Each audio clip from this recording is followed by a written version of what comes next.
peace where once there threatened war. In 1963, he visited many lands. The book of his travels opened at the end of September, when he left his native Africa and the oldest of its lands to fly to the New World, to the United States of America. Washington awaited his coming. The land of Lincoln and all the power which it contains was his to command.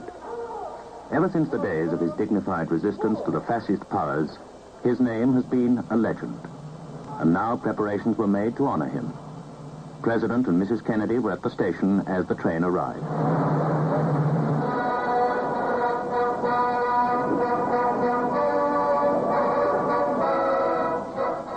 The young president greeted him.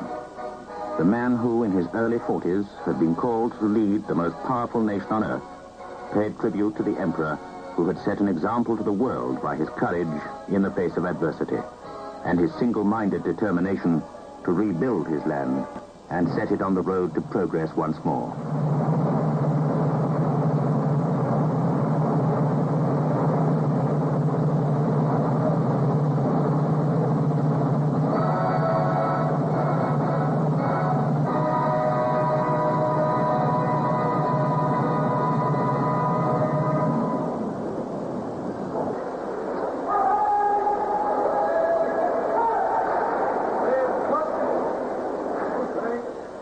America wanted to greet the emperor, and on behalf of the people, the president welcomed him with these words. Ladies and gentlemen, I know I speak in behalf of all of my fellow Americans in welcoming His Imperial Majesty back to the United States. In welcoming His Majesty, we honor not only a distinguished leader of his country and a distinguished world figure, but we also welcome a man whose place in history is already assured. His memorable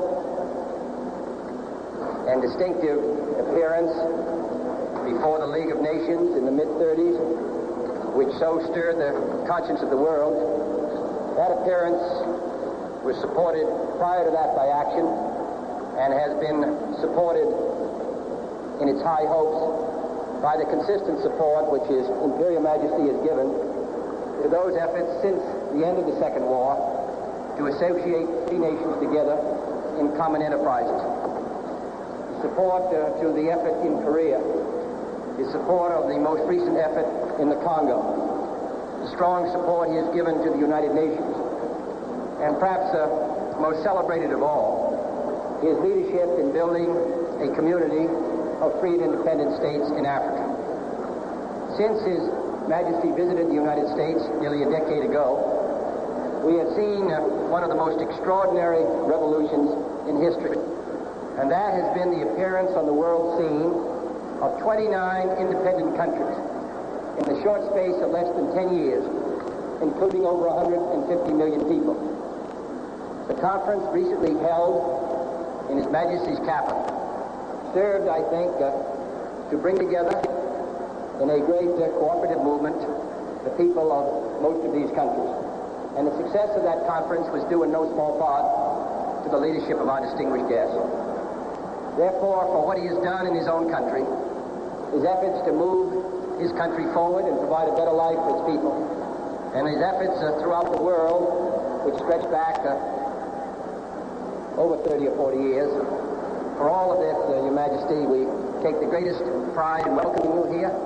You do us honor, and I can assure you that there is no guest that we will receive in this country that will give a greater sense of livelier pride and satisfaction to the American people than your presence here today. Your Majesty, you're most welcome.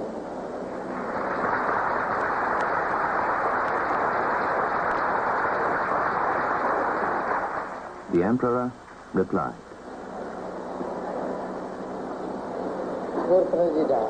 Mr. President, we are touched by your speech. Since we last visited the United States, there have been a large number of changes. America is a country of many different peoples from all parts of the world who have settled here. And one would not be mistaken if I called it a second home for all people. ማንኛውም ሰው ሁለተኛ ሀገር መሆኑ የታወቀ ነው። And then there was a state drive through the streets of Washington to the president's guest house. The people of the New World delighted to honor the ruler of one of the oldest lands in history, and nearly 200,000 people watched the procession.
Just before lunch, His Imperial Majesty went aboard the Sequoia for a journey down the Potomac River.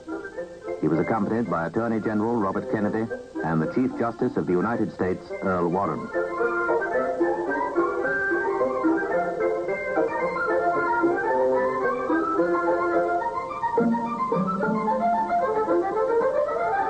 At the White House, he talked with President Kennedy.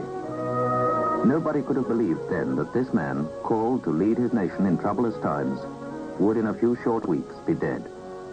Already Kennedy, young in years yet old in wisdom, had made his impact on world affairs.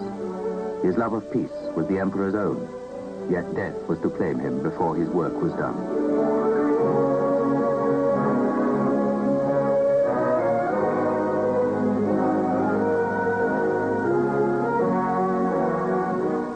That evening, His Imperial Majesty returned to the White House, there to attend a state banquet given in his honor.